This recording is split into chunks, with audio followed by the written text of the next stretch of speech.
We begin with the latest on demonstrations at more than 30 prisons across New York State.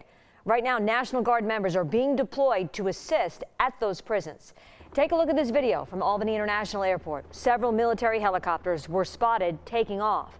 And it comes as the governor's office tells us more than 4,500 National Guard members are being deployed to correctional facilities all across the state. And right now, there are active protests at Coxsackie Correctional Facility. We've been telling you about these since yesterday afternoon.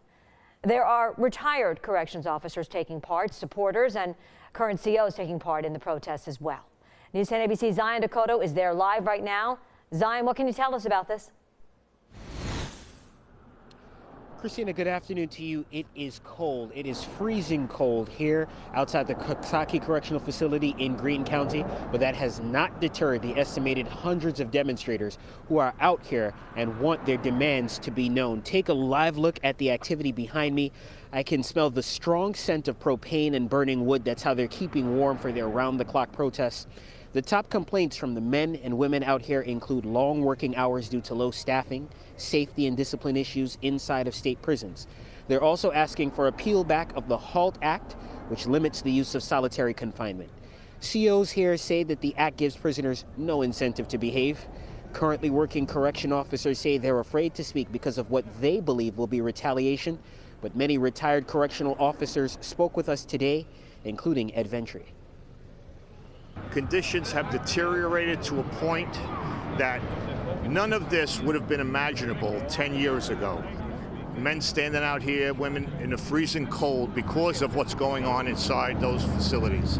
Between the safety issues, being mandated for 24 hours straight, not being able to go home. It's horrible inside compared to when I started years ago.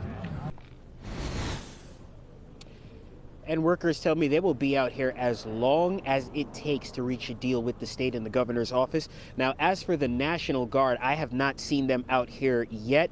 We don't see any indication that they have reached, but we did see helicopters fly over earlier when we arrived here today. We will continue to follow this story all day long. Reporting live in Greene County, Zion Dakota, News 10, ABC.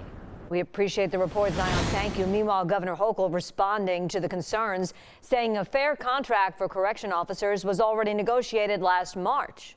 And it's just getting more and more violent as time goes on. And because of the HALT Act, there's really no incentive for them to behave anymore.